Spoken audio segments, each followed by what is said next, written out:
Imaginez-vous face à un défi qui semble insurmontable. Un défi qui exige non seulement votre courage, mais aussi une foi inébranlable. C'est exactement ce qu'a vécu Josué, l'homme choisi par Dieu pour succéder à Moïse et guider le peuple d'Israël vers la terre promise. Dans cette vidéo, nous plongerons dans l'histoire extraordinaire de Josué, un leader qui a fait tomber des murailles par la puissance de sa foi. Comment a-t-il transformé un groupe d'anciens esclaves en une nation conquérante? Quels secrets de leadership pouvons-nous apprendre de sa vie pour surmonter nos propres obstacles? Que vous soyez confronté à des défis personnels, professionnels ou spirituels, l'histoire de Josué vous inspirera à agir avec courage et détermination. Découvrez comment sa confiance en Dieu l'a conduit à des victoires miraculeuses, et comment vous pouvez appliquer ces leçons dans votre propre vie. Préparez-vous à un voyage épique à travers l'une des histoires les plus inspirantes de la Bible. Dans les vastes étendues du désert, sous un soleil brûlant et impitoyable, un jeune homme se démarquait parmi les Israélites. Son nom était Josué, fils de Noun, de la tribu d'Éphraïm. Né dans l'ombre de l'esclavage égyptien, Josué avait grandi avec les récits de la promesse divine d'une terre où coule le lait et le miel. Ces histoires, transmises de génération en génération, avaient nourri en lui une foi inébranlable et un désir ardent de voir cette promesse se réaliser. Dès son plus jeune âge, Josué se distinguait par sa force de caractère et son dévouement envers son peuple. Alors que beaucoup se plaignaient des difficultés du désert, Josué voyait chaque épreuve comme une opportunité de renforcer sa foi et sa détermination. Cette attitude n'échappa pas à Moïse, le grand leader des Israélites, qui reconnut en Josué un potentiel exceptionnel. Moïse prit Josué sous son aile, lui enseignant non seulement les lois et les traditions de leur peuple, mais aussi l'art subtil du leadership. Jour après jour, Josué observait Moïse guider le peuple, résoudre les conflits, et communiquer avec Dieu. Il apprenait que la véritable force d'un leader ne résidait pas seulement dans sa capacité à donner des ordres, mais aussi dans son humilité à écouter et à servir. L'un des moments les plus marquants de la formation de Josué fut l'incident du veau d'or. Alors que Moïse était sur le mont Sinaï pour recevoir les commandements de Dieu, le peuple, impatient, se tourna vers l'idolâtrie. Josué, qui avait accompagné Moïse une partie du chemin sur la montagne, fut témoin de la colère divine et de la réaction de Moïse face à cette trahison. Cet événement grava dans l'esprit de Josué l'importance cruciale de la fidélité à Dieu et les conséquences désastreuses de l'abandon de la foi. Mais ce fut peut-être l'expédition des 12 espions en Canaan qui révéla véritablement le caractère exceptionnel de Josué. Choisi parmi les représentants des 12 tribus pour explorer la terre promise, Josué, aux côtés de Caleb, fut le seul à revenir avec un rapport encourageant. Alors que les 10 autres espions ne voyaient que des géants insurmontables et des villes fortifiées, Josué et Caleb virent une terre d'abondance, prête à être conquise avec l'aide de Dieu. Leur foi et leur courage contrastaient fortement avec la peur et le défaitisme des autres. Cette expérience fut un tournant dans la vie de Josué. Elle démontra non seulement sa capacité à voir au-delà des obstacles apparents, mais aussi son courage à défendre sa conviction face à une majorité opposée. Josué comprit que la véritable vision d'un leader n'est pas simplement de voir ce qui est, mais d'imaginer ce qui pourrait être avec la bénédiction de Dieu. Les années passèrent, et Josué continua à servir fidèlement aux côtés de Moïse. Il était présent lors des moments de triomphe, comme la traversée miraculeuse de la mer Rouge, mais aussi pendant les périodes difficiles, comme les révoltes et les murmures du peuple dans le désert. Chaque expérience ajoutait une nouvelle couche à sa compréhension du leadership et de la nature humaine. Josué apprit que diriger un peuple n'était pas seulement une question de force ou d'autorité, mais aussi de patience, de compassion et de sagesse. Il vit comment Moïse intercédait pour le peuple auprès de Dieu, même dans les moments où leur comportement semblait impardonnable. Cette leçon de miséricorde et de persévérance allait s'avérer inestimable dans les années à venir. Au fil du temps, Josué devint plus qu'un simple assistant, il était le bras droit de Moïse, son confident et son successeur désigné. La relation entre Moïse et Josué évoluait, passant de celle de maître à élève à celle de mentor à protéger. Moïse voyait en Josué non seulement un leader capable, mais aussi quelqu'un qui comprenait profondément la vision divine pour le peuple d'Israël. Cette préparation intensive n'était pas sans raison. Dieu façonnait Josué pour un rôle crucial dans l'histoire d'Israël. Chaque épreuve, chaque leçon, chaque moment passé à l'ombre de Moïse préparait Josué pour le défi monumental qui l'attendait, conduire le peuple dans la conquête de la terre promise.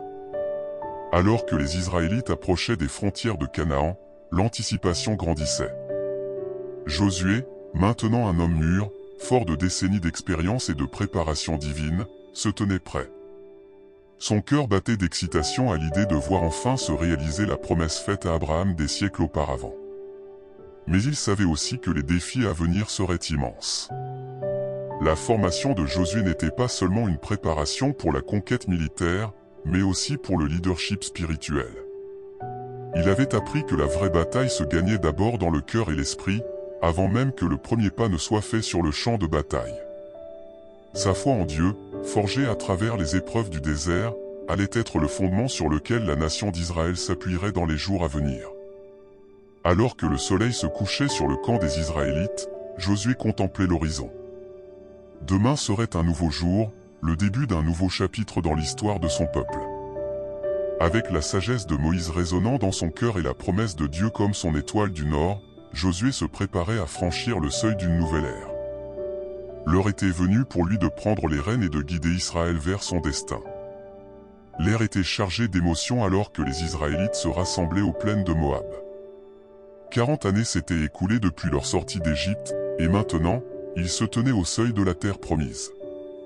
Mais un changement crucial était sur le point de se produire, un changement qui allait redéfinir l'avenir de la nation.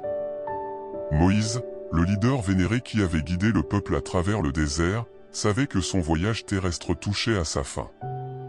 Ses yeux, bien que fatigués par les années, brillaient encore d'une sagesse profonde alors qu'il contemplait la foule rassemblée. Il savait que le moment était venu de passer le flambeau du leadership, et son cœur était en paix, car Dieu avait déjà choisi son successeur. Josué se tenait parmi le peuple, son cœur battant d'anticipation.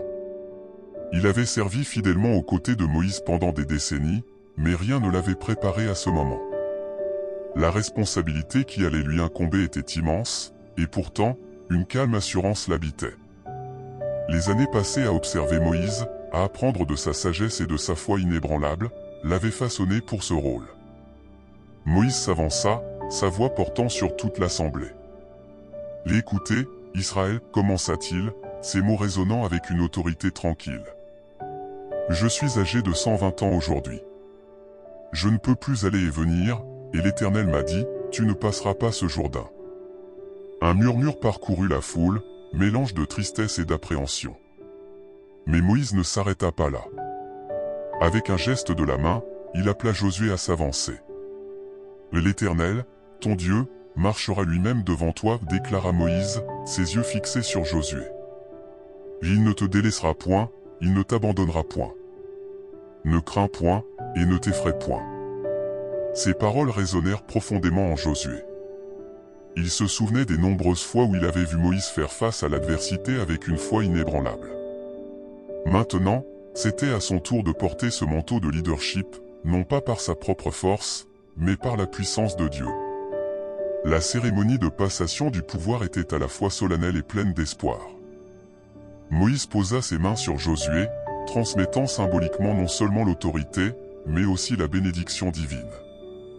Et Josué, fils de Nun, et rempli de l'esprit de sagesse, proclama Moïse, sa voix portant loin dans le camp. Car Moïse avait posé ses mains sur lui. Les enfants d'Israël lui obéirent, et se conformèrent aux ordres que l'Éternel avait donnés à Moïse. Alors que la cérémonie se déroulait, Josué sentit le poids de la responsabilité s'installer sur ses épaules. Ce n'était pas un fardeau écrasant, mais plutôt un appel sacré. Il se souvint des paroles que Dieu lui avait adressées directement, « Fortifie-toi et prends courage, car c'est toi qui feras entrer ce peuple dans le pays que j'ai juré à leur père de leur donner. » Les jours qui suivirent furent remplis de préparatifs, tant spirituels que pratiques. Josué passa de longues heures en prière, cherchant la sagesse et la direction divine. Il se remémorait les leçons apprises auprès de Moïse, chaque expérience prenant maintenant un nouveau sens à la lumière de sa nouvelle responsabilité. Parallèlement, Josué commença à organiser le peuple pour la traversée du Jourdain et la conquête à venir. Il envoya des messagers à travers le camp, rappelant au peuple les promesses de Dieu et les exhortant à se préparer, non seulement physiquement, mais aussi spirituellement. L'une des premières actions de Josué en tant que nouveau leader fut de rassembler les chefs des tribus. Dans une tente de réunion, éclairée par la lueur douce des lampes à huile, Josué partagea sa vision et ses plans. « Nous sommes à l'aube d'une nouvelle ère », déclara-t-il, sa voix empreinte d'une autorité tranquille. « Dieu nous a promis cette terre, et avec sa force, nous la prendrons. » Les chefs écoutaient attentivement, certains hochant la tête en signe d'approbation, d'autres posant des questions sur les défis à venir. Josué répondait avec patience et sagesse, démontrant que, bien qu'il ne fût pas Moïse, il était tout à fait capable de guider le peuple. Pendant ce temps, le camp bourdonnait d'activité. Les femmes préparaient des provisions pour le voyage, les hommes affûtaient leurs armes, et les enfants écoutaient avec de grands yeux les histoires de la terre promise, se demandant à quoi ressemblerait leur nouveau foyer. Josué, conscient de l'importance de la continuité spirituelle, passa également du temps avec les prêtres et les Lévites. Il souligna l'importance de maintenir les rituels et les enseignements que Moïse avait établis. Notre force ne réside pas seulement dans nos armes, leur rappela-t-il, mais dans notre fidélité à l'Éternel et à ses commandements. Au milieu de tous ces préparatifs, Josué n'oublia pas l'importance de l'unité. Il convoqua les tribus de Ruben, de Gad et la demi-tribu de Manassé, qui avaient déjà reçu leur héritage à l'est du Jourdain. Avec fermeté mais aussi compassion, il leur rappela leur promesse d'aider leurs frères à conquérir le reste du pays avant de s'installer sur leur propre terre. Vous vous souvenez des paroles de Moïse, le serviteur de l'Éternel, leur dit Josué. L'Éternel, votre Dieu, vous a accordé du repos et vous a donné ce pays. Vos femmes, vos petits-enfants et vos troupeaux resteront dans le pays que Moïse vous a donné de ce côté-ci du Jourdain. Mais vous tous, guerriers vaillants, vous passerez en armes devant vos frères, et vous les aiderez. Les chefs de ces tribus répondirent avec enthousiasme, réaffirmant leur engagement envers Josué et envers leurs frères israélites. Cette démonstration d'unité et de solidarité renforça la confiance de tout le peuple dans leur nouvelle direction. Alors que les jours passaient, une atmosphère d'anticipation grandissait dans le camp. Les gens commençaient à emballer leurs tentes et leurs possessions, se préparant pour le grand départ. Josué, toujours attentif aux besoins du peuple, veillait à ce que personne ne soit laissé pour compte, organisant l'aide pour les familles avec de jeunes enfants ou des personnes âgées. Un soir, alors que le soleil se couchait sur les plaines de Moab, colorant le ciel de teintes orangées et violettes, Josué se retira seul sur une colline surplombant le camp. De là, il pouvait voir le Jourdain au loin, et au-delà, les contours flous de la terre promise. Le murmure du camp en contrebas lui parvenait, mélange de voix, de rires et de chants. Dans ce moment de calme, Josué réfléchit à tout ce qui s'était passé et à tout ce qui était encore à venir. Il sentit une présence divine l'envelopper, comme si Dieu lui-même se tenait à ses côtés, réaffirmant sa promesse et son soutien. « Mais comme j'ai été avec Moïse, je serai avec toi » résonnèrent les paroles divines dans son cœur. « Je ne te délaisserai point, je ne t'abandonnerai point. Fortifie-toi et prends courage. » Rempli d'une nouvelle détermination, Josué regarda une dernière fois vers l'horizon. Le voyage qui les attendait serait rempli de défis, mais aussi de victoires miraculeuses. Avec Dieu à leur côté, rien ne serait impossible. Alors qu'ils redescendaient vers le camp, Josué sentait que chaque pas le rapprochait non seulement de la terre promise, mais aussi de l'accomplissement du destin divin pour lui et pour tout Israël. L'aube d'une nouvelle ère était sur le point de se lever, et avec elle, l'opportunité de voir les promesses de Dieu se réaliser d'une manière que personne n'aurait pu imaginer. L'aube se levait sur le camp des Israélites, baignant les tentes de lueur dorée. Une atmosphère d'excitation et d'appréhension planait dans l'air alors que le peuple se préparait pour un moment qui marquerait à jamais leur histoire, la traversée du Jourdain et l'entrée dans la terre promise. Josué, debout devant sa tente, observait le va-et-vient incessant des préparatifs. Son cœur battait fort, mais son visage reflétait une détermination sereine. Il savait que ce jour ne serait pas seulement un test pour lui en tant que leader, mais aussi une démonstration de la fidélité de Dieu envers son peuple. « Sanctifiez-vous » avait ordonné Josué au peuple la veille, car demain l'Éternel fera des prodiges au milieu de vous. Ces mots résonnaient encore dans les esprits de tous alors qu'ils se préparaient, à la fois physiquement et spirituellement, pour le grand événement à venir. Alors que le soleil montait dans le ciel, Josué rassembla les prêtres. « Prenez l'arche de l'Alliance, leur dit-il, sa voix empreinte d'une autorité tranquille, et passez devant le peuple. » L'arche, symbole de la présence de Dieu parmi eux, allait ouvrir la voie vers leur nouvelle patrie. Le camp s'anima d'une activité frénétique. Les mères préparaient leurs enfants, leur racontant les histoires de la sortie d'Égypte et des miracles dans le désert. Les hommes vérifiaient une dernière fois leurs bagages et leurs armes. Les anciens se rassemblaient en petits groupes, leurs yeux brillants d'une anticipation mêlée de nostalgie pour le long voyage qui touchait à sa fin. Josué marchait parmi le peuple, offrant des paroles d'encouragement ici, un sourire rassurant là. Il sentait le poids de la responsabilité sur ses épaules, mais aussi la force de la promesse divine qui l'accompagnait. « Soyez forts et courageux, répétait-il, car l'Éternel votre Dieu est avec vous. » Enfin, le moment tant attendu arriva. Sur l'ordre de Josué, le peuple se mit en marche.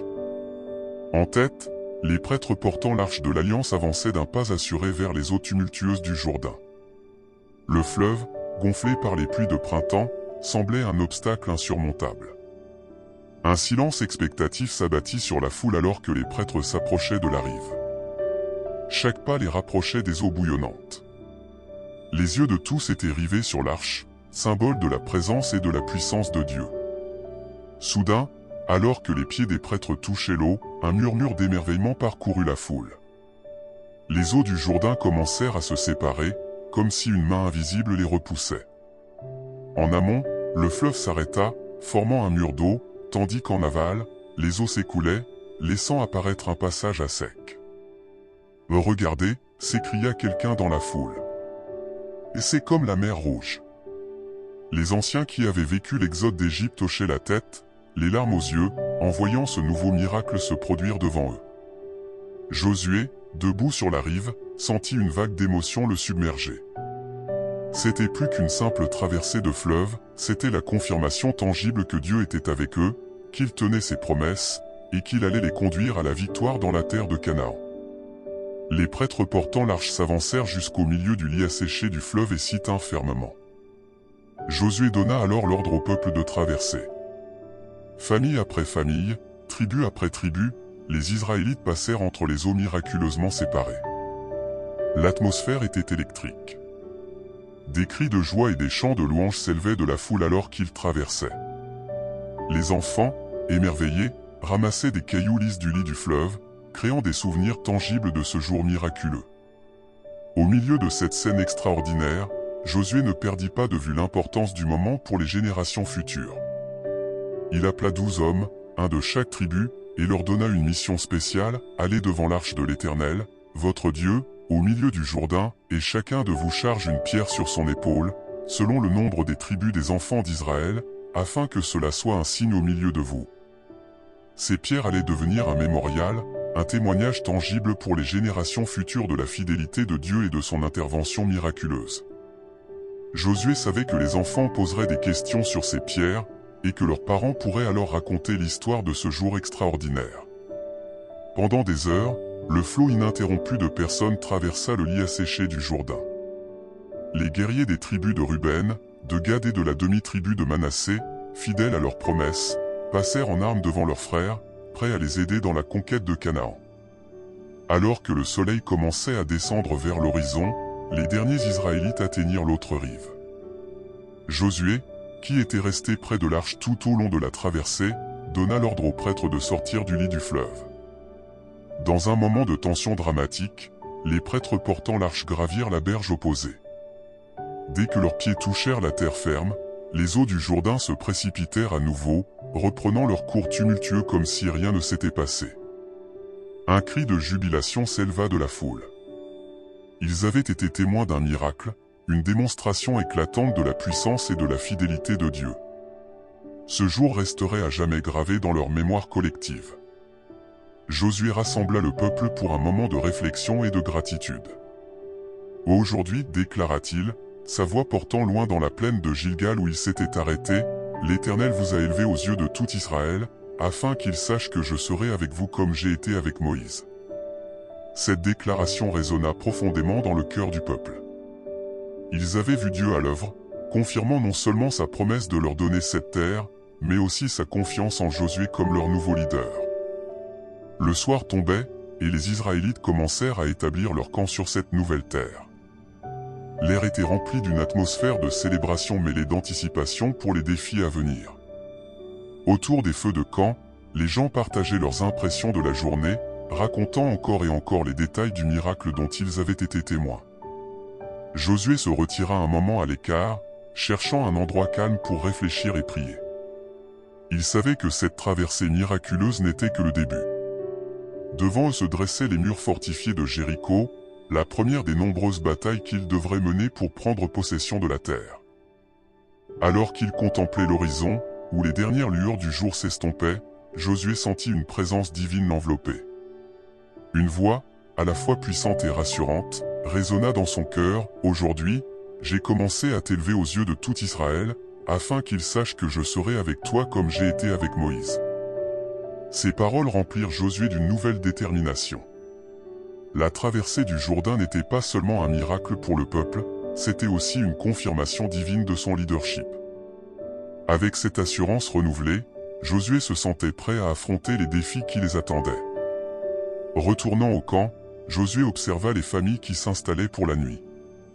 Les enfants, excités par les événements de la journée, posaient 1000 questions à leurs parents. Les anciens, assis en cercle, partageaient des histoires du passé, tissant le miracle du jour dans la grande tapisserie de l'histoire d'Israël.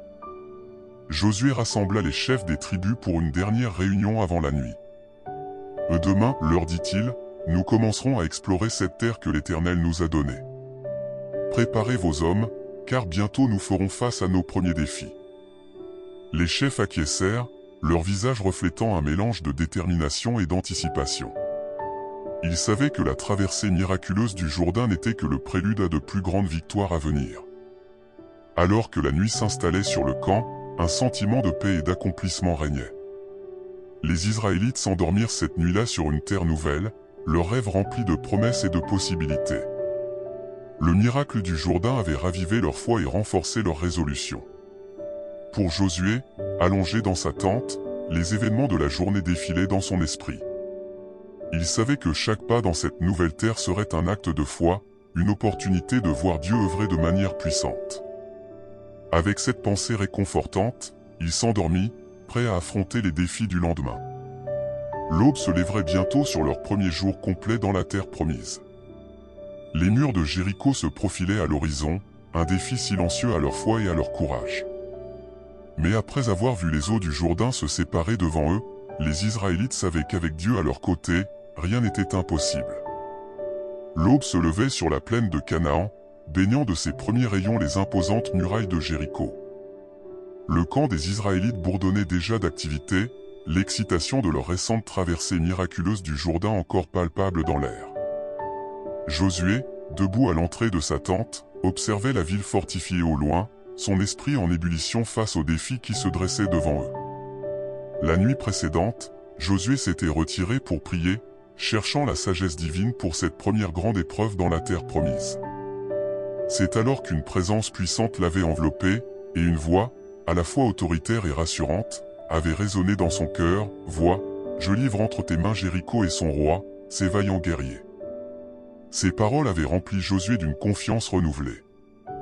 Dieu n'allait pas seulement les aider, il allait leur donner la victoire. Mais comment prendre une ville aux murs si épais et si hauts qu'il semblait toucher le ciel? La réponse divine était aussi inattendue que le miracle du Jourdain. « Faites le tour de la ville » avait ordonné la voix céleste, une fois par jour pendant 6 jours. Le 7e jour, vous ferez cette fois le tour de la ville, les prêtres sonneront du cor, et les murailles s'écrouleront. Josué avait écouté attentivement, son cœur battant d'anticipation. Ce n'était pas une stratégie militaire conventionnelle, loin de là. C'était un appel à la foi absolue, à l'obéissance sans faille. Une démonstration que la victoire viendrait non pas par la force des armes, mais par la puissance de Dieu. Aux premières lueurs du jour, Josué convoqua les chefs des tribus et les prêtres.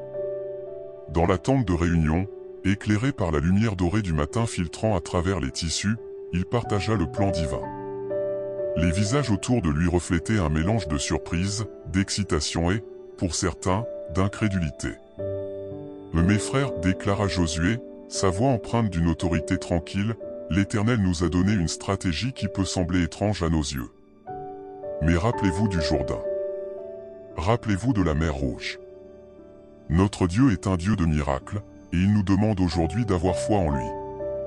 Les chefs échangèrent des regards, puis, un à un, hochèrent la tête en signe d'assentiment. La confiance en leur nouveau leader, renforcée par les récents événements miraculeux, était évidente.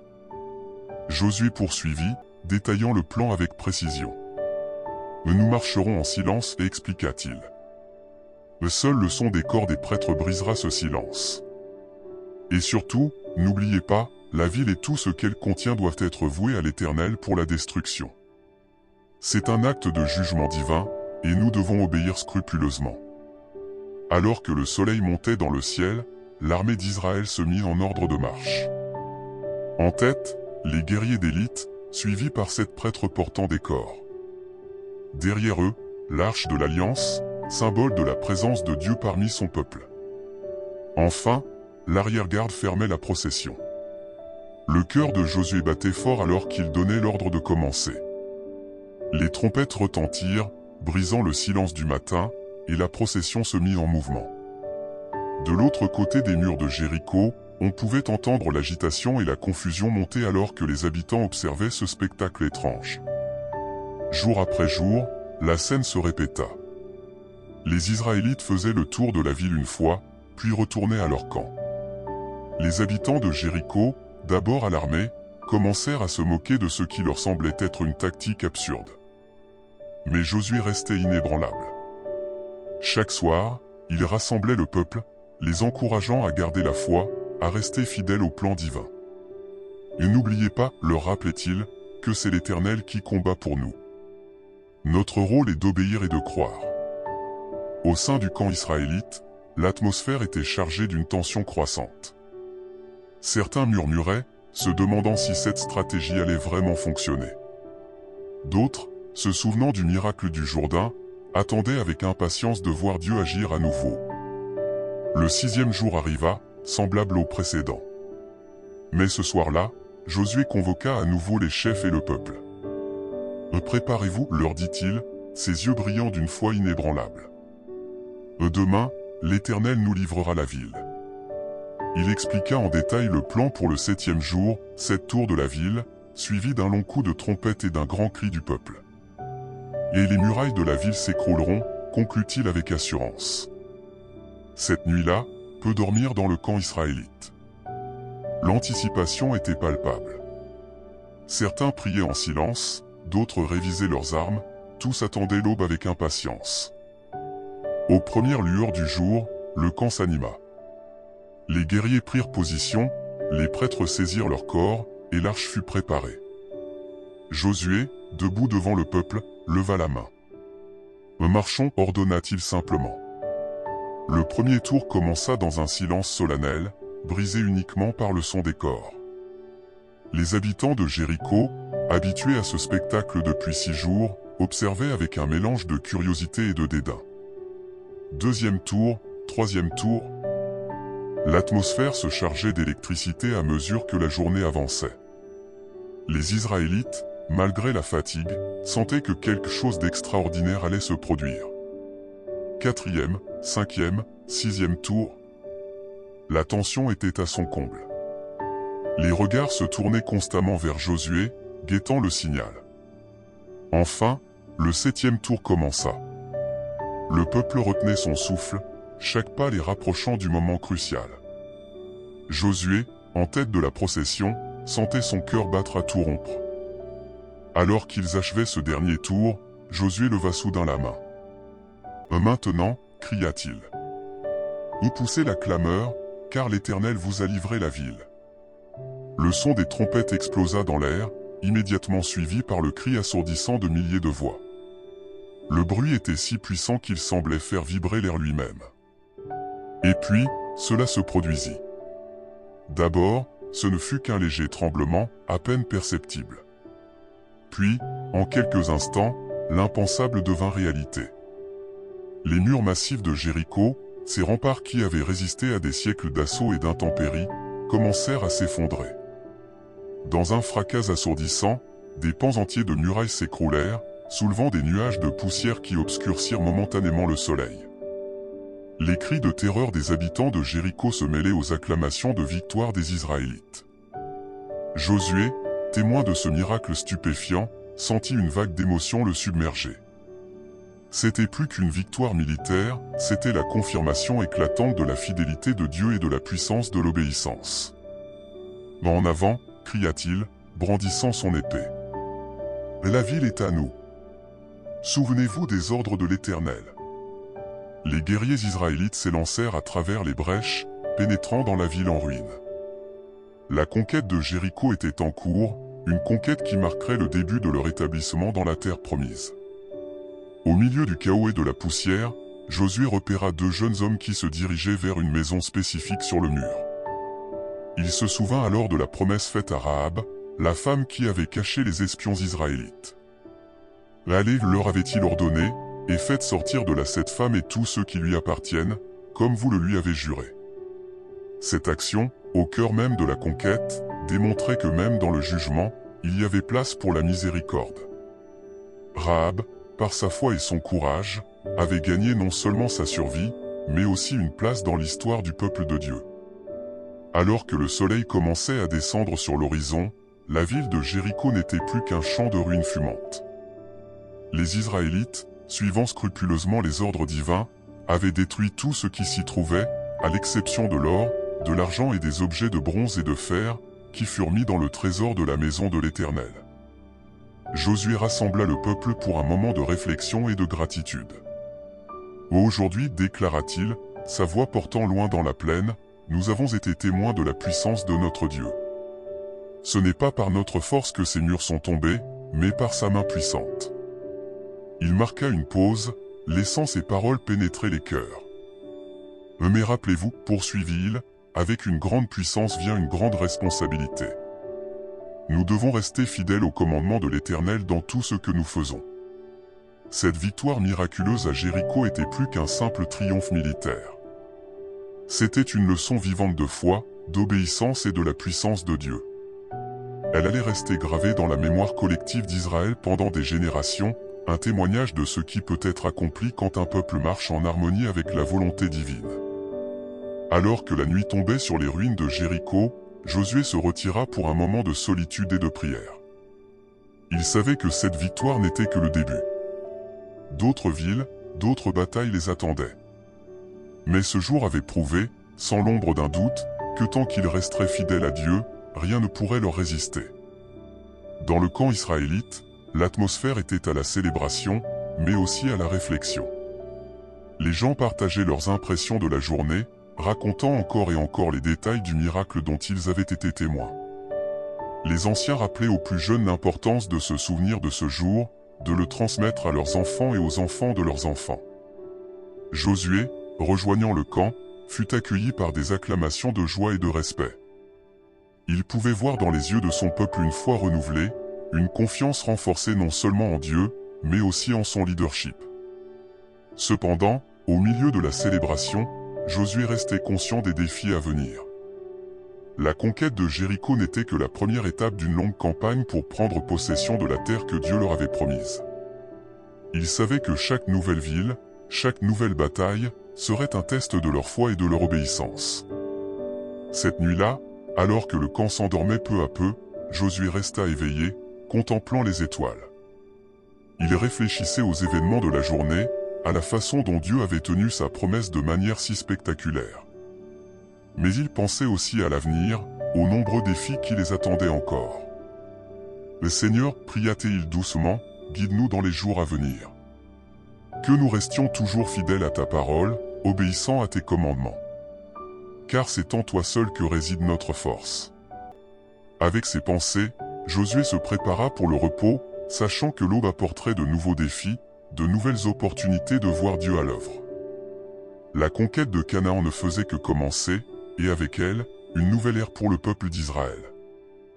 L'aube se levait sur le camp israélite, baignant les tentes de lueur dorée. L'air était chargé d'une excitation palpable, mêlée à une détermination solennelle.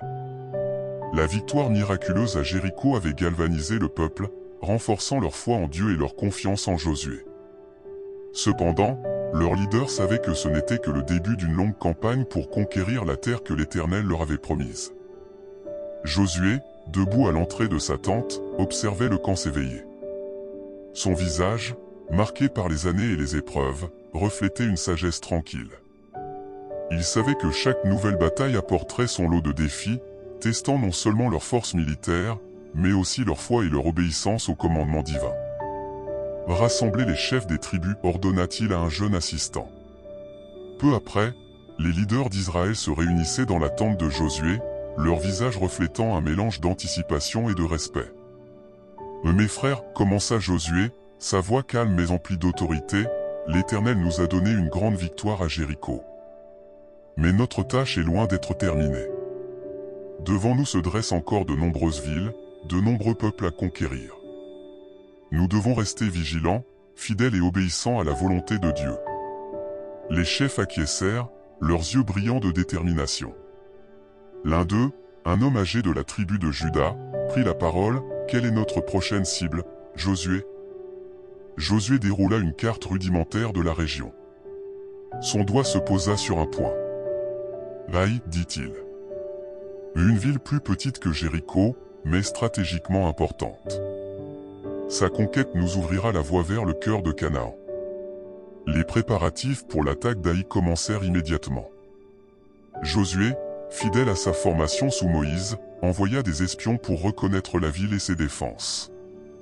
Lorsqu'ils revinrent, leur rapport était encourageant. « La ville est petite, ses défenses sont faibles », rapportèrent-ils. 2 ou 3 000 hommes suffiront pour la prendre. Fort de cette information, Josué envoya un détachement relativement petit pour attaquer Aï. Cependant, à la surprise et à la consternation de tous, les hommes d'Aï repoussèrent l'attaque, infligeant des pertes aux Israélites. Cette défaite inattendue secoua profondément le peuple. La confiance qui avait suivi la victoire de Jéricho fut ébranlée. Josué, bouleversé, déchira ses vêtements et se prosterna devant l'arche de l'Éternel jusqu'au soir, les anciens d'Israël l'imitant. « Ah, Seigneur Éternel, pria Josué avec ferveur, pourquoi as-tu fait traverser le Jourdain à ce peuple, pour nous livrer entre les mains des Amoréens et nous faire périr ?»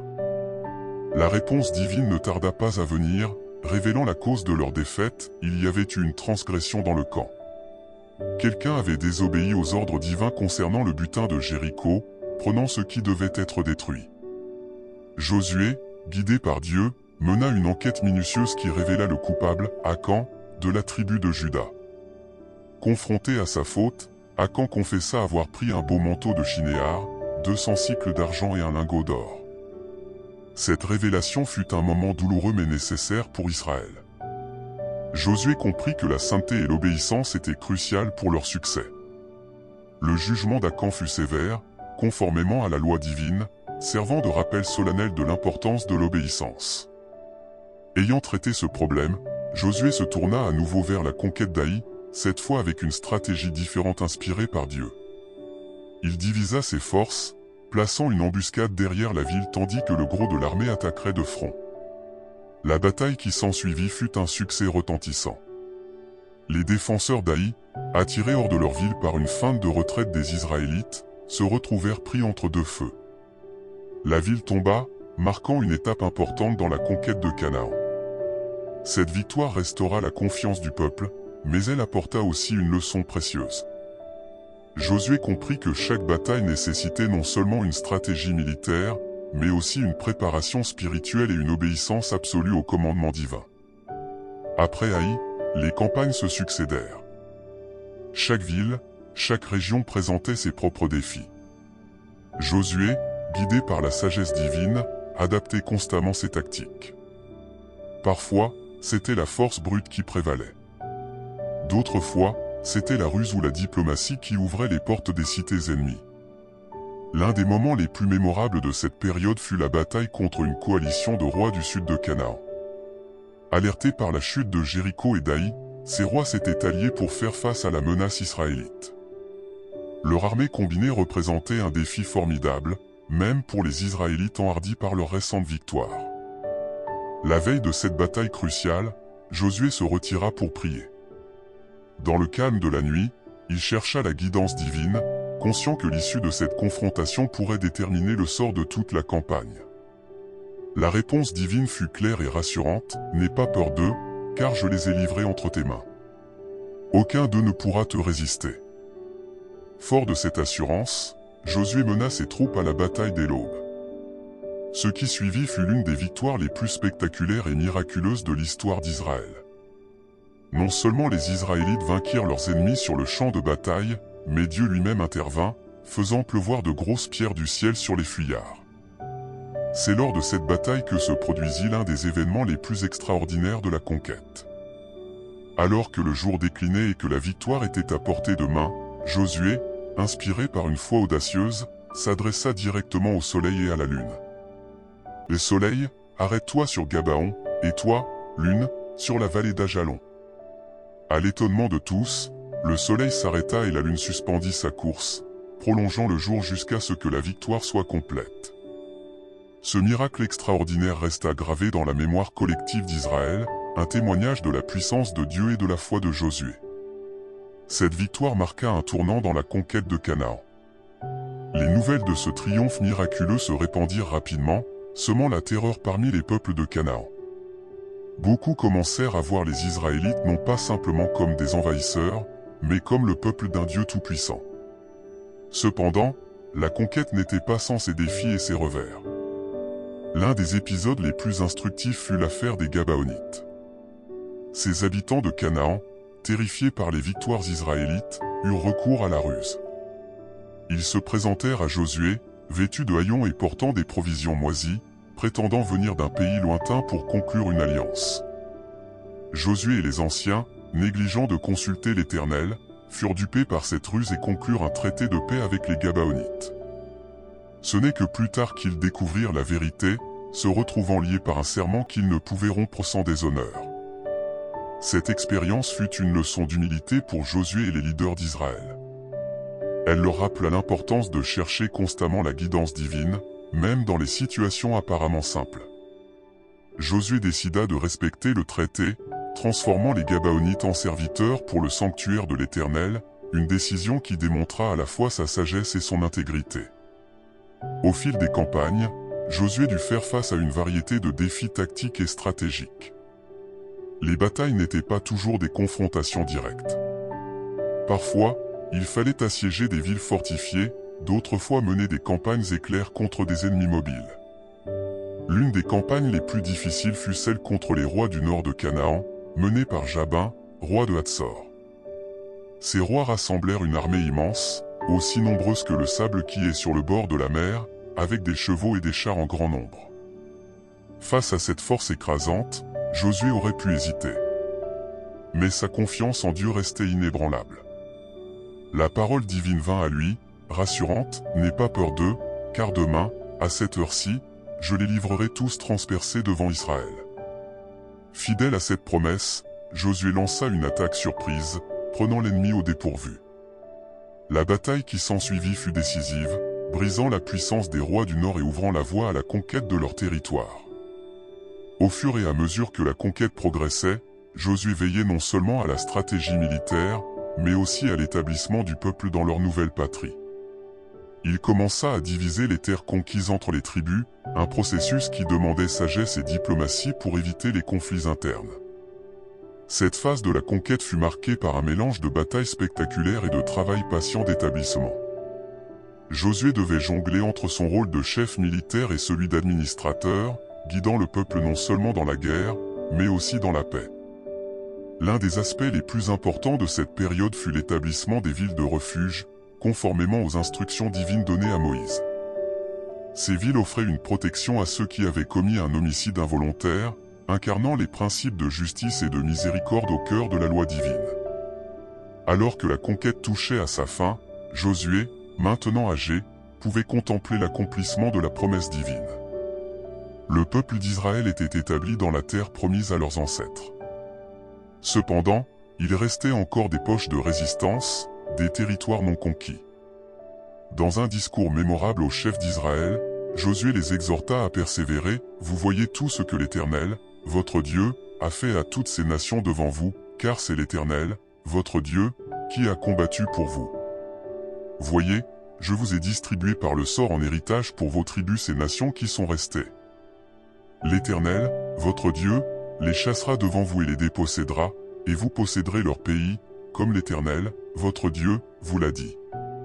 Ces paroles résumaient l'essence de la conquête de Canaan sous Josué, une combinaison de confiance en la promesse divine, d'efforts humains courageux, et de fidélité au commandement de Dieu. Chaque victoire, chaque défi surmonté, chaque territoire conquis était un témoignage de cette vérité fondamentale. Alors que le soleil se couchait sur cette ère de conquête, Josué pouvait regarder en arrière avec satisfaction.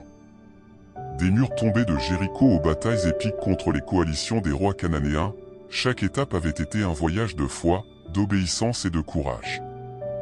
La conquête de Canaan sous Josué n'était pas seulement une série de victoires militaires. C'était l'accomplissement d'une promesse divine vieille de plusieurs générations, le point culminant d'un voyage qui avait commencé avec l'appel d'Abraham. C'était la preuve vivante que, lorsque le peuple de Dieu marche dans la foi et l'obéissance, rien n'est impossible. Alors que Josué se préparait à transmettre le flambeau à la prochaine génération de leaders, il savait que les leçons apprises pendant ces années de conquête seraient cruciales pour l'avenir d'Israël. La fidélité à Dieu, le courage face à l'adversité, l'unité du peuple, ces principes seraient le fondement sur lequel la nation continuerait à se construire. La nuit tombait sur le camp israélite, mais l'histoire était loin d'être terminée. Les défis de l'établissement et de la gouvernance dans cette nouvelle terre attendaient. Et Josué, le guerrier devenu leader, le serviteur devenu commandant, se préparait à guider son peuple dans cette nouvelle phase de leur voyage avec Dieu. Le soleil se levait sur les collines de Canaan, baignant la terre promise d'une lumière dorée.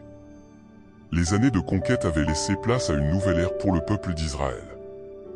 Josué, le vaillant leader qui les avait guidés à travers tant de batailles, se tenait maintenant face à un défi d'une nature différente, établir et organiser une nation dans cette terre nouvellement acquise. Les campements temporaires qui avaient abrité le peuple pendant leurs années de conquête commençaient à se transformer en établissements permanents. Les tentes laissaient progressivement place à des structures plus solides, symboles d'un nouveau chapitre dans l'histoire d'Israël.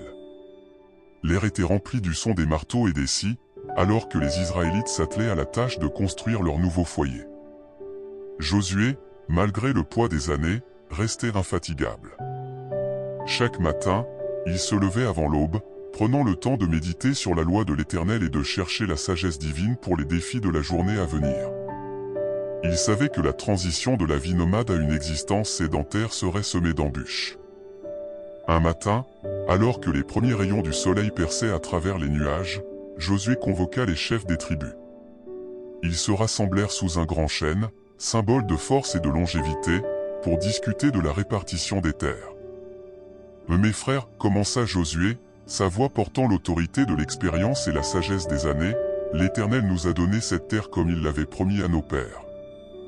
Il est temps maintenant de la partager entre nos tribus, afin que chacune ait son héritage. » Les chefs acquiescèrent, conscients de l'importance et de la délicatesse de cette tâche. Josué déroula une carte rudimentaire de la terre conquise, fruit des explorations et des batailles des années précédentes. « Et nous allons procéder par le sort, expliqua Josué, car c'est ainsi que l'Éternel nous guidera dans cette répartition. Chaque tribu recevra la portion que Dieu lui destine. » Le processus de répartition des terres fut long et parfois tendu. Chaque tribu avait ses propres désirs et attentes. Certaines convoitaient les riches plaines côtières, d'autres préféraient les collines boisées de l'intérieur. Josué, avec patience et sagesse, guidait les discussions, rappelant constamment au peuple que c'était Dieu qui dirigeait ce processus. La tribu de Juda, en tant que plus grande et plus puissante, reçut une portion considérable au sud. Les descendants de Joseph, Éphraïm et Manassé, héritèrent des terres fertiles du centre. Les autres tribus se virent attribuer leurs portions respectives, chacune selon la volonté divine révélée par le sort. Cependant, ce processus ne fut pas sans controverse. Un jour, les filles de Tselofchad se présentèrent devant Josué et les chefs. Leur père était mort sans laisser de fils, et selon la coutume, elles n'avaient pas droit à un héritage. Mais ces femmes courageuses plaidèrent leur cause avec éloquence. Josué, se souvenant de la décision que Moïse avait prise dans un cas similaire, écouta attentivement leur requête. Après avoir consulté l'Éternel, il rendit son jugement, « Vous avez raison. Vous recevrez un héritage parmi les frères de votre père. » Cette décision marqua un précédent important, renforçant le principe d'équité dans la distribution des terres et montrant que même les traditions établies pouvaient être ajustées pour refléter la justice divine. Alors que la répartition des terres se poursuivait, Josué veillait également à l'établissement des structures nécessaires à la vie de la nation. L'une des tâches les plus importantes fut la désignation des villes de refuge, conformément aux instructions que Moïse avait reçues de Dieu. « Choisissez-vous des villes de refuge, ordonna Josué, où pourra s'enfuir le meurtrier qui aura tué quelqu'un involontairement. » 6 villes furent ainsi désignées, 3 de chaque côté du Jourdain. Ces villes offraient une protection à ceux qui avaient causé une mort accidentelle, leur permettant d'échapper à la vengeance du sang et d'attendre un jugement équitable. C'était un système qui combinait justice et miséricorde, reflétant la sagesse divine dans la gouvernance du peuple. Parallèlement à la répartition des terres et à l'établissement des villes de refuge, Josué supervisait la mise en place du système de gouvernance locale. Chaque tribu devait organiser ses propres affaires internes, tout en restant fidèle à la loi de Moïse et uni au reste de la nation. Les défis étaient nombreux. Comment maintenir l'unité d'un peuple désormais dispersé sur un vaste territoire? Comment préserver la pureté du culte de l'Éternel face aux influences des peuples environnants? Comment gérer les inévitables conflits entre tribus? Josué abordait ces questions avec une combinaison de fermeté et de compassion. Il encourageait les chefs de tribus à se réunir régulièrement, à partager leurs expériences et à résoudre ensemble les problèmes communs. Il insistait sur l'importance de l'enseignement de la loi divine à chaque génération, sachant que c'était le fondement de leur identité et de leur force en tant que nation. Un jour, alors que Josué méditait sur ces défis, il reçut des nouvelles troublantes. Les tribus de Ruben, Gad et la demi-tribu de Manassé, qui s'étaient établies à l'est du Jourdain, avaient construit un grand autel près du fleuve. Cette nouvelle sema l'inquiétude parmi les autres tribus, qui craignaient que leurs frères ne s'éloignent du culte de l'Éternel. Josué, conscient du danger potentiel de division, agit rapidement mais avec prudence. Il envoya une délégation, menée par Phiné, le fils du grand prêtre, pour enquêter sur la situation. La rencontre entre la délégation et les tribus de l'Est fut tendue au début. Phiné, fidèle à son zèle pour la pureté du culte, confronta directement les chefs de Ruben, Gad et Manassé. « Quelle est cette infidélité que vous avez commise envers le Dieu d'Israël ?» La réponse des tribus de l'Est surprit la délégation. Loin de vouloir s'éloigner du culte de l'Éternel, ils avaient construit cet autel comme un témoignage de leur appartenance à Israël. « Ce n'est pas pour des holocaustes ni pour des sacrifices, expliquèrent-ils, mais pour être un témoin entre nous et vous, et nos descendants après nous, que nous voulons servir l'Éternel. » Cette explication apaisa les craintes de la délégation. Josué, en apprenant la vérité, fut soulagé et impressionné par la sagesse de ses frères de l'Est. Cet épisode devint un exemple puissant de l'importance de la communication et de la compréhension mutuelle pour maintenir l'unité du peuple. Au fil des années, alors que le peuple s'enracinait dans la terre promise, de nouveaux défis émergèrent. L'un des plus insidieux était l'influence des cultures cananéennes environnantes. Malgré les victoires militaires d'Israël, de nombreux Cananéens vivaient encore parmi eux, et leurs pratiques religieuses et culturelles exerçaient une attraction dangereuse sur certains Israélites. Josué, conscient de ce danger, convoqua régulièrement des assemblées nationales pour rappeler au peuple leur identité unique et leur alliance avec l'Éternel. Lors d'une de ces assemblées mémorables, il prononça des paroles qui résonnèrent profondément dans le cœur du peuple. « Choisissez aujourd'hui qui vous voulez servir, déclara-t-il avec force, les dieux que servaient vos pères au-delà du fleuve, ou les dieux des Amoréens dans le pays desquels vous habitez. Moi et ma maison, nous servirons l'Éternel. » Ces paroles galvanisèrent le peuple, qui réaffirma son engagement envers l'Éternel.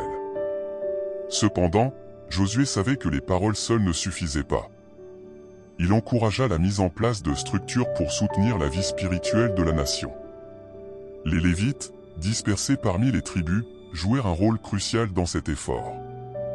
Ils enseignaient la loi, guidaient le peuple dans le culte et servaient de gardiens de la tradition spirituelle d'Israël. Josué travailla en étroite collaboration avec le grand prêtre pour s'assurer que le tabernacle, centre de la vie religieuse de la nation, était correctement entretenu et que les fêtes prescrites par la loi étaient observées. L'établissement en terre promise ne concernait pas seulement la répartition des terres et l'organisation politique et religieuse. C'était aussi une période d'adaptation à un nouveau mode de vie. Le peuple qui avait erré dans le désert pendant 40 ans, vivant de la manne et dépendant entièrement de Dieu pour sa subsistance quotidienne, devait maintenant apprendre à cultiver la terre, à élever du bétail, à développer des compétences artisanales. Josué encourageait le partage des connaissances entre les tribus. Ceux qui avaient des compétences en agriculture les enseignaient à leurs frères. Les artisans formaient des apprentis. Peu à peu, une économie diversifiée commença à se développer, avec des échanges entre les différentes régions d'Israël. Cette transition n'était pas sans difficulté. Il y eut des périodes de sécheresse, des conflits sur les droits d'eau, des désaccords sur les frontières entre les territoires tribaux. Josué, avec la sagesse accumulée au fil des années, guidait le peuple à travers ces défis, toujours en cherchant à maintenir l'équilibre entre les besoins individuels et le bien commun de la nation. Un aspect particulièrement délicat de l'établissement était la relation avec les peuples voisins. Bien que de nombreuses victoires aient été remportées, tous les ennemis d'Israël n'avaient pas été chassés.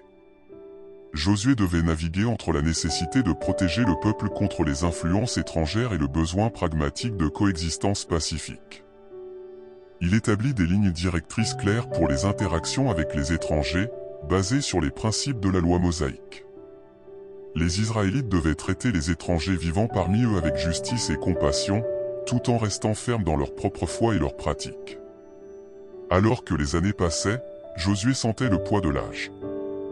Il savait que son temps à la tête du peuple touchait à sa fin. Avec une sagesse née de l'expérience, il commença à préparer la transition vers la prochaine génération de leaders. Il rassembla les anciens, les chefs, les juges et les officiers d'Israël pour un dernier conseil.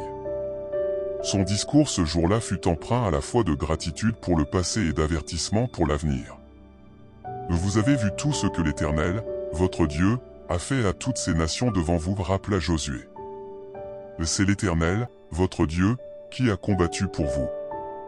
Mais il les mit aussi en garde contre la complaisance et l'infidélité, si vous vous détournez de l'Éternel et que vous vous attachez au reste de ces nations qui sont demeurées parmi vous, sachez que l'Éternel, votre Dieu, ne continuera pas à chasser ces nations devant vous. Ces paroles résonnèrent profondément dans le cœur des leaders rassemblés. Ils comprenaient que l'héritage de Josué n'était pas seulement la terre conquise, mais aussi la fidélité à l'alliance avec Dieu qui avait rendu cette conquête possible. Dans les jours qui suivirent, Josué continua à partager sa sagesse, préparant la voie pour ceux qui viendraient après lui. Il encouragea la mise par écrit des lois et des histoires du peuple, sachant que ces récits seraient cruciaux pour maintenir l'identité et la foi des générations futures. L'établissement en terre promise était bien plus qu'une simple installation physique. C'était la réalisation d'une promesse divine vieille de plusieurs siècles, le début d'une nouvelle ère pour le peuple d'Israël. Sous la direction de Josué, ils avaient non seulement conquis une terre, mais avaient aussi posé les fondations d'une nation. Alors que le soleil se couchait sur ces terres, colorant le ciel de Canaan de teintes orangées et violettes, Josué se tenait sur une colline surplombant la terre promise. Son regard balayait les vallées fertiles, les collines boisées, les villes nouvellement établies. Il pouvait voir les champs cultivés, entendre au loin le bêlement des troupeaux, sentir la fumée des foyers s'élevant dans l'air du soir. Son cœur était rempli de gratitude et d'espoir. Gratitude pour la fidélité de Dieu qui avait guidé le peuple jusqu'ici. Espoir pour l'avenir de cette nation qu'il avait contribué à forger. Il savait que les défis ne manqueraient pas dans les années à venir, mais il avait confiance que tant que le peuple resterait fidèle à l'Éternel, il prospérerait dans cette terre de promesses. La nuit tombait doucement, marquant la fin d'une journée, mais aussi le début d'une nouvelle ère pour Israël. L'héritage de Josué, fait de courage, de foi et de sagesse, continuerait à guider le peuple longtemps après son départ. L'établissement en terre promise n'était pas une fin, mais un commencement, le début d'une histoire qui se poursuivrait à travers les générations. L'histoire de Josué est bien plus qu'un simple récit historique. C'est un témoignage puissant de foi, de courage et de leadership qui résonne encore aujourd'hui. De son apprentissage aux côtés de Moïse à la conquête de la terre promise, en passant par l'établissement du peuple d'Israël, Josué nous montre ce que signifie vivre une vie guidée par la confiance en Dieu. Son parcours nous rappelle que la vraie force ne vient pas de nous-mêmes, mais de notre foi et de notre obéissance à Dieu. Que ce soit face au mur apparemment infranchissable de Jéricho ou aux défis quotidiens de l'établissement d'une nation, Josué a constamment cherché la sagesse divine et agi avec courage. L'héritage de Josué nous invite à réfléchir sur notre propre vie. Quels sont les murs de Jéricho que nous affrontons aujourd'hui? Comment pouvons-nous faire preuve de la même foi et du même courage dans nos propres défis? Alors que nous concluons cette exploration de la vie de Josué, je vous invite à méditer sur ces questions. Comment l'exemple de Josué peut-il vous inspirer dans votre propre cheminement de foi et de leadership? Et maintenant, j'aimerais vous entendre. Quelle partie de l'histoire de Josué vous a le plus marqué? Comment pensez-vous pouvoir appliquer ces leçons dans votre vie quotidienne? N'hésitez pas à partager vos réflexions dans les commentaires ci-dessous. Votre perspective pourrait être exactement ce dont quelqu'un d'autre a besoin pour trouver l'inspiration ou l'encouragement. Si vous avez apprécié cette plongée dans l'histoire de Josué et que vous souhaitez explorer d'autres récits inspirants de la Bible, assurez-vous de vous abonner à notre chaîne. Activez également la cloche de notification pour ne manquer aucune de nos futures vidéos. Merci d'avoir partagé ce voyage avec nous à travers la vie extraordinaire de Josué. Que son exemple de foi, de courage et de leadership continue à vous inspirer dans votre propre marche avec Dieu. À la prochaine vidéo, et que Dieu vous bénisse.